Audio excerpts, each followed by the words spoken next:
Sebelum lanjut nonton video ini, jika kalian suka dengan channel Pegawai Jalanan, silahkan kalian support kami dengan cara subscribe dan klik tanda loncengnya. Silahkan gunakan headset Anda untuk mendapatkan kualitas suara yang jernih. Selamat menonton.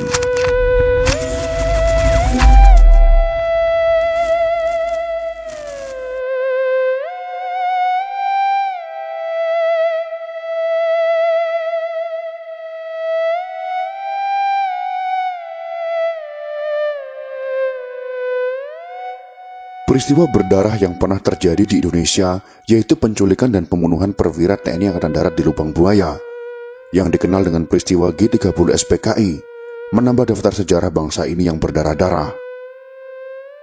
Kejamnya PKI dalam melakukan gerakan membuat rakyat marah besar pasca peristiwa tersebut. Banyak orang yang mengatakan dalam tulisan ataupun video yang mengatakan bahwa ini semua tidak ada hubungannya dengan PKI. Ini hanya masalah internal TNI Angkatan Darat. Mereka berusaha membersihkan nama PKI agar mungkin bisa bangkit kembali. Akan tetapi PKI sudah bangkrut dan sudah tidak cocok lagi dengan zaman modern seperti saat ini.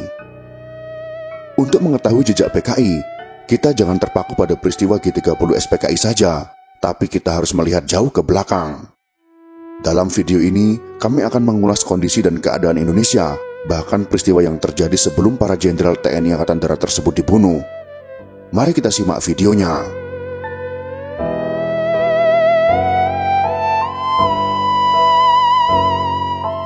Kondisi Indonesia dalam periode tahun 1960-an.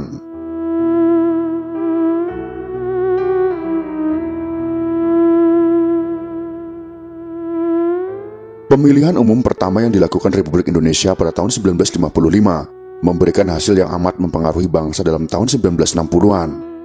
Khususnya keberhasilan PKI menjadi pemenang keempat di belakang PNI, Masyumi, dan Nahdlatul Ulama. Ini mengherankan, karena pada bulan September tahun 1948, PKI melakukan pengkhianatan terhadap perjuangan kemerdekaan bangsa Indonesia dengan melakukan pemberontakan di Madiun yang meluas ke Jawa Timur dan Jawa Tengah ketika Republik Indonesia saat itu mendapat serangan dari Belanda. Akan tetapi tujuan pemberontakan merebut pimpinan Republik Indonesia sebagai misi musuh yang baru kembali dari Uni Soviet tidak tercapai. Tentara Nasional Indonesia bersama rakyat berhasil mengalahkan PKI dan pendukungnya dalam 2 bulan. Namun ada pasukan PKI yang lolos dari penghancuran oleh TNI dan lari masuk ke daerah pendudukan Belanda. Dalam perang kemerdekaan kedua yang berkobar setelah agresi Belanda pada tanggal 19 Desember tahun 1948, pasukan-pasukan PKI yang lolos itu turut melawan Belanda. Oleh sebab itu, Kolonel Gatot Subroto sebagai pimpinan perlawanan di Jawa Tengah merehabilitasi anggota pasukan PKI tersebut. Maka pada tahun 1950 kita jumpa pasukan Maladi Yusuf yang merupakan inti pasukan PKI dalam pemberontakan Madiun, juga pasukan Dikdo yang melawan batalion divisi Siliwangi di Wonogiri. Maka PKI pun lolos dari penghancuran total ketika mengkhianati perjuangan kemerdekaan. Tetapi rehabilitasi itu tidak menghilangkan kecurigaan dan kebencian rakyat yang timbul karena tindakan dan perilakunya ketika dalam pemberontakan Madiun, PKI membunuh banyak orang dan pejabat Republik Indonesia, khususnya umat Islam. Kecurigaan itu meningkat ketika PKI kembali sebagai organisasi yang sah, apalagi setelah menjadi pemenang keempat pada pemilu tahun 1955. Dengan bantuan induknya di Uni Soviet dan Republik Rakyat Tiongkok, pimpinan PKI makin memperbesar peran partainya dengan membentuk organisasi di semua daerah dan aspek kehidupan masyarakat. Sopsi di perburuan, BTI di pertanian, Sarbupri di kalangan perkebunan, SBKA di organisasi kereta api, CGMI di kalangan mahasiswa, dan lain sebagainya. Dalam perang dingin yang sedang berkecamuk di dunia, Uni Soviet amat berkepentingan Indonesia berada di pihaknya. Sebab itu Uni Soviet membantu PKI secara besar-besaran. Sesuai dengan sifatnya, PKI membentuk badan yang tugasnya menginfiltrasi organisasi lain dan mempengaruhi anggotanya agar mereka senang dan memihak menjadi simpatisan PKI. Dengan cara itu, PKI berhasil menjadi organisasi komunis terbesar di dunia, di luar Uni Soviet dan Republik Rakyat Tiongkok. Inilah yang memungkinkan PKI menjadi pemenang keempat pemilu pada tahun 1955. Bersamaan dengan itu terjadi perubahan pada sikap Presiden Soekarno. Pada tahun 1948, ketika PKI berontak, Bung Karno dengan tegas menantangnya dengan menyerukan kepada rakyat untuk memilih antara Bung Karno atau PKI. Akan tetapi setelah 1950, ketika PKI makin kuat, ditambah oleh seringnya kunjungan Bung Karno ke Moskow, beliau tak lagi menganggap PKI sebagai masalah bagi Indonesia. Sebaliknya malah menjadikannya faktor yang memperkuat perjuangan bangsa. Bung Karno sejak tahun 1956 mengembangkan konsep politik Nasakom, yaitu nasionalis, agama, dan komunis, dan tidak memperhatikan bahwa hal itu tidak sesuai dengan dasar negara Pancasila yang beliau sendiri sumbangkan kepada negara Republik Indonesia ketika kemerdekaan bangsa Indonesia diproklamasikan pada tahun 1945. Perubahan sikap Bung Karno besar sekali pengaruhnya terhadap kondisi dan perkembangan bangsa waktu itu. Penempatan PKI sebagai salah satu kekuatan utama dalam perjuangan bangsa menjadikannya peserta dalam kabinet pemerintah. Hal ini menjadikan PKI dan organisasi bawahannya makin berani menunjukkan dirinya menjadi sombong dan arogan. Kalau ada pihak lain yang kurang cocok dengan sikapnya, ia menghadapi mereka dengan kekuatan fisik. Tidak jarang terjadi perkelahian antara PKI dengan pihak yang menentangnya, terutama umat Islam. Indonesia makin diliputi suasana pertentangan dan konflik karena PKI makin mau menang sendiri. Kondisi saat itu menyerupai keadaan tahun 1948 sebelum pemberontakan di Madiun meletus. Bedanya adalah PKI sekarang dibela oleh Bung Karno. Pengaruh Perang Dingin. Di dunia internasional, Perang Dingin semakin seru, sekalipun kedua pihak yang berlawanan menjaga agar tidak terjadi eskalasi ke perang panas terbuka. Kemajuan dan kemenangan Vietnam Utara yang komunis atas Vietnam Selatan yang didukung sepenuhnya oleh Amerika Serikat makin menjadi kenyataan. Timbul pikiran bahwa setelah Vietnam runtuh sesuai teori domino, akan jatuh pula Thailand, Filipina, dan Malaysia. Maka secara strategis Indonesia menjadi makin penting bagi kedua pihak. Masing-masing amat berkepentingan agar Republik Indonesia berpihak dan meninggalkan politik luar negerinya yang bebas dan aktif. Politik luar negeri bebas aktif menjadi sikap tegas Indonesia sejak tahun 1948 sesuai dengan dasar negara Republik Indonesia yaitu Pancasila. Dengan sikap itu, Indonesia dapat melaksanakan semua ketetapan Undang-Undang Dasar 1945 dan mencapai tujuan nasionalnya, menghadapi dunia internasional yang makin keruh akibat Perang Dingin antara blok Barat dan blok komunis. Dalam keadaan itu, terjadi pergulatan intelijen di Indonesia. Dari pihak Amerika Serikat, CIA makin giat dan aktif bergerak. Demikian pula KGB dari Uni Soviet dan intelijen Cina. Pada tahun 1958, CIA berhasil mempengaruhi kaum militer dan politik di Sumatera dan Sulawesi untuk melawan pemerintahan pusat Negara Kesatuan Republik Indonesia yang dituduh makin dikuasai kaum komunis. Terjadilah pemberontakan PRRI Permesta yang mendapat dukungan senjata, peralatan, personil dari pemerintah Amerika Serikat. Akan tetapi pemberontakan itu digagalkan TNI yang membela keutuhan Negara Kesatuan Republik Indonesia. Kegagalan pemberontakan itu justru memperkuat posisi PKI. Partai-partai politik yang anggotanya ada yang mendukung PRRI Permesta dibubarkan dan dilarang, yaitu Masyumi dan PSI. Hal ini memungkinkan PKI makin dekat dengan Presiden Soekarno dan mewujudkan kehendaknya. PNI yang dikenal sebagai partai basis Bung Karno tak dapat mengimbangi kiprah PKI. Malahan suatu saat, Bung Karno mengatakan bahwa PNI kalah dinamis revolusioner dari PKI. Keunggulan Uni Soviet tampak ketika melengkapi Indonesia dengan alat dan persenjataan yang menjadikan TNI kekuatan militer terkuat di Asia Tenggara, baik di darat, laut maupun udara. Dengan kekuatan itu, Republik Indonesia dapat merebut wilayah Irian Barat yang sekarang menjadi Papua dari kekuatan Belanda yang sejak berakhirnya konferensi Meja Bundar belum mau menyerahkan wilayah itu kepada Indonesia. Amerika Serikat menyadari kemampuan militer Indonesia yang unggul itu, serta dampaknya pada Perang Dingin. Maka sebelum ofensif TNI berlangsung secara penuh, Amerika Serikat memaksa Belanda untuk mengalah, agar tidak terjadi pameran keunggulan militer dengan alutsista Uni Soviet.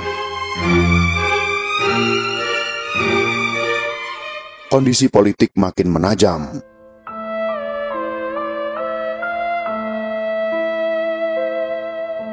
Setelah keberhasilan Indonesia mengatasi Belanda soal Irian Barat, Presiden Soekarno bukannya mengadakan konsolidasi ke dalam dan memperbaiki kondisi ekonomi yang jauh dari baik, melainkan melakukan konfrontasi terhadap Malaysia. Hal ini memberikan keuntungan untuk PKI yang berlipat. Pertama, Pulau Jawa makin kosong dari pasukan TNI. memungkinkan PKI memperkuat posisinya di daerah yang amat menentukan untuk perebutan kekuasaan negara. Kedua, ekonomi nasional yang makin tertekan karena harus mendukung konfrontasi menyebabkan kemiskinan makin memburuk, suatu kondisi yang sangat menguntungkan PKI. Maka pada tahun 1960-an, PKI makin agresif dalam usahanya menguasai Indonesia. Namun ia sadar bahwa usaha itu menghadapi rintangan berat karena TNI, khususnya TNI Angkatan Darat, tidak akan rela Indonesia dikuasai kaum komunis. PKI pun berhasil menginfiltrasi beberapa pasukan di Jawa Tengah, tetapi mayoritas kekuatan TNI Angkatan Darat masih setia kepada Pancasila.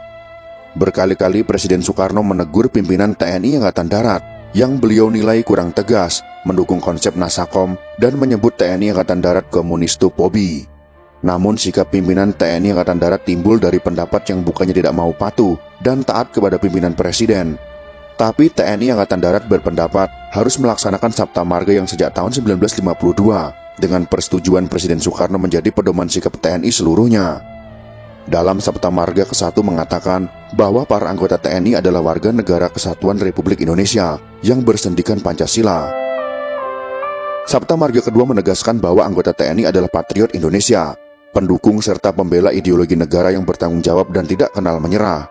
Oleh karena itu, bagi TNI Angkatan Darat, sukar sekali kalau diminta mendukung konsep politik Nasakom. Akan tetapi itu tidak mengurangi kepatuhannya kepada Presiden Soekarno. Maka bagi PKI dan pendukungnya di Uni Soviet dan RRT, jelas bahwa usaha untuk menguasai Indonesia menghadapi tantangan berat dari mayoritas TNI Angkatan Darat dan para pendukung Pancasila. Masalah lain yang rumit adalah bahwa posisi PKI sangat tergantung kepada Presiden Soekarno. Selama beliau ada, perwujudan ambisi PKI aman dari tindakan TNI Angkatan Darat. Padahal mulai tampak adanya masalah yang bersangkutan dengan kesehatan beliau. Tim dokter yang dikirim oleh Republik Rakyat Tiongkok menemukan hal-hal yang cukup mengkhawatirkan. Rupanya dua hal itu amat mempengaruhi perkembangan keadaan dan pengambilan keputusan pimpinan PKI dan Moskow serta Beijing. Harus ada tindakan penentuan sebelum Presiden Soekarno tidak mampu lagi menguasai pimpinan Republik Indonesia. Maka gerak intelijen adalah makin menimbulkan kekacauan dalam masyarakat untuk mendukung perebutan kekuasaan. Juga unsur-unsur TNI yang memihak PKI makin diperkuat dan dipersiapkan untuk melakukan pemukulan. Adalah jelas bahwa perebutan kekuasaan memerlukan tindakan militer. PKI juga mengusulkan kepada Presiden Soekarno untuk membentuk Angkatan Kelima yang terdiri dari kaum buruh dan petani. Presiden Soekarno mengadakan perubahan penting dalam kepemimpinan TNI dan kepolisian. Setiap angkatan dan Polri menjadi kementerian tersendiri yang masing-masing langsung di bawah Presiden. Maka ada Menteri TNI Angkatan Darat yang sekaligus menjadi Panglima TNI Angkatan Darat. Demikian pula untuk TNI Angkatan Laut, TNI Angkatan Udara, dan Polri. Maka dengan sendirinya Kementerian Pertahanan hilang fungsinya, baik fungsi administrasi maupun fungsi mengintegrasikan kekuatan operasional militer. Dari sudut intelijen dan politik angkatan yang berdiri sendiri dapat diadu domba satu sama lain sehingga menihilkan TNI. Usulan PKI disetujui Presiden Soekarno membentuk Angkatan Kelima yang terdiri dari kalangan buruh dan tani dengan persenjataan yang akan didapat dari Republik Rakyat Tiongkok. Satu usul yang jelas hendak memperlemah posisi TNI Angkatan Darat. Demo unsur PKI terhadap Kedutaan Besar Inggris disertai gerakan dalam gedung menemukan dokumen yang dinamakan dokumen Gilchrist. Dalam dokumen itu disebut adanya Local Army Friends yang berpihak pada Inggris Amerika Serikat sine Kolim. Organisasi intelijen BPI yang dipimpin oleh Dr. Subandrio melaporkan kepada Presiden Soekarno bahwa di TNI Angkatan Darat ada Dewan Jenderal yang merencanakan coup d'etat atau perebutan kekuasaan. Pendeknya diciptakan kondisi masyarakat yang memojokkan TNI Angkatan Darat sebagai pihak yang kontra revolusi yang salah. Sebab kemudian terbukti bahwa yang disebut dokumen Gilchrist adalah buatan KGB, intelijen Uni Soviet, dan dewan yang ada di TNI Angkatan Darat adalah Dewan Jabatan dan Kepangkatan, yaitu dewan-dewan yang mengurus kenaikan jabatan dan pangkat perwira menengah pilihan dan perwira tinggi. Hal ini dilaporkan oleh Jenderal Ahmad Yani sebagai Menpangat kepada Presiden Soekarno. PKI makin marah kepada TNI Angkatan Darat yang menolak adanya Angkatan Kelima.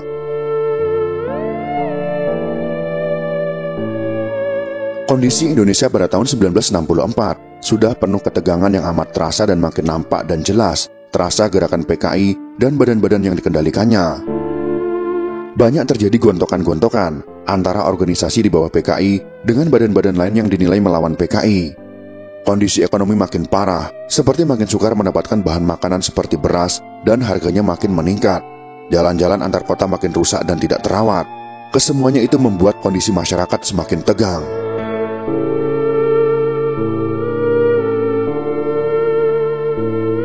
Peristiwa G30 SPKI meletus.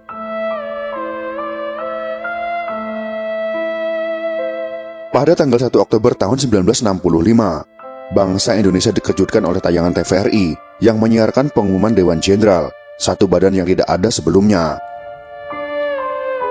Kemudian adanya berita tentang diambil atau diculiknya Menteri Pangkat Letnan Jenderal Ahmad Yani beserta 5 orang pembantunya, yaitu Deputi Administrasi Angkatan Darat Mayor Jenderal Suprapto, Deputi Khusus Angkatan Darat Mayor Jenderal M.T. Haryono, Asisten Intelijen Angkatan Darat Mayor Jenderal S. Parman, Asisten Logistik Angkatan Darat Brigadir Jenderal Panjaitan, dan Inspektur Kehakiman Brigadir Jenderal Sutoyo. Usaha untuk mengambil Jenderal Abdul Haris Nasution gagal karena tindakan heroik dan cerdik Letnan 1 Korps Zeni Pierre Tendean dengan mengatakan kepada para penculik bahwa dialah Jenderal Nasution dan ia dibawa para penculik. Saya Nasution. Semuanya dibunuh oleh para penculik, ada yang dibunuh di rumahnya dan ada yang dibunuh di lubang buaya. Ternyata pasukan yang menculik berasal dari pasukan Cakrabirawa, pasukan pengawal presiden. Adalah batalion di bawah pimpinan Letkol Untung yang menjadi induk pasukan-pasukan penculik. Diketahui bahwa Untung sekurang-kurangnya bersimpati dengan PKI dan malahan termasuk unsur TNI yang menjadi garapan Biro Khusus PKI.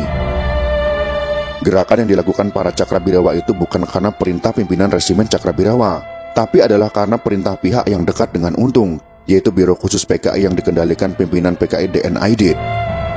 Maka dapat disimpulkan bahwa pemicu gerakan 30 September tahun 1965 adalah PKI. G30S bukan masalah internal TNI Angkatan Darat, melainkan usaha pimpinan PKI melikuidasi pimpinan TNI Angkatan Darat dalam agenda merebut kekuasaan atas Negara Kesatuan Republik Indonesia. Dalam usaha itu, digunakan unsur-unsur TNI Angkatan Darat yang dipimpin perwira yang berpihak kepada PKI. Kalau kemudian ada pendapat bahwa G30S merupakan masalah internal Angkatan Darat dan PKI menjadi korban dalam penyelesaian masalah itu, maka itu jelas merupakan usaha untuk menyelamatkan PKI. Kalau kemudian ada pendapat bahwa G30S merupakan masalah internal Angkatan Darat dan PKI menjadi korban dalam penyelesaian itu, maka itu jelas merupakan usaha untuk menyelamatkan PKI agar dapat bangkit kembali. Seperti ketika di tahun 1950, ada pemutarbalikan fakta pemberontakan Madiun dengan mengatakan bahwa peristiwa Madiun September tahun 1948 adalah provokasi Kabinet Hatta. Adalah kenyataan bahwa sekarang dalam alam reformasi berkembang kehidupan masyarakat yang serba liberal. Kondisi itu dimanfaatkan kalangan yang mendukung PKI untuk dapat bangkit kembali. Beberapa tindakan pemerintah Republik Indonesia yang dilakukan setelah terjadi G30 SPKI tentu ada yang kurang benar, seperti penindakan terhadap pihak yang dicurigai terhadap PKI tanpa ada penyelesaian hukum. Hal-hal itu sekarang digunakan untuk memojokkan pemerintah Republik Indonesia dan pihak-pihak pembela Pancasila untuk membuka jalan bagi bangkitnya PKI atau komunis gaya baru. Itulah sekelumit pembahasan tentang peristiwa ataupun keadaan politik Indonesia sebelum G30 SPKI terjadi. Semoga informasi ini bisa bermanfaat untuk kita semua. Jika kalian suka dengan video ini, silakan berikan jempol ke atas. Dan jika kalian menganggap video ini bermanfaat, maka bagikanlah untuk teman-teman Anda yang lain. Terima kasih sudah menonton.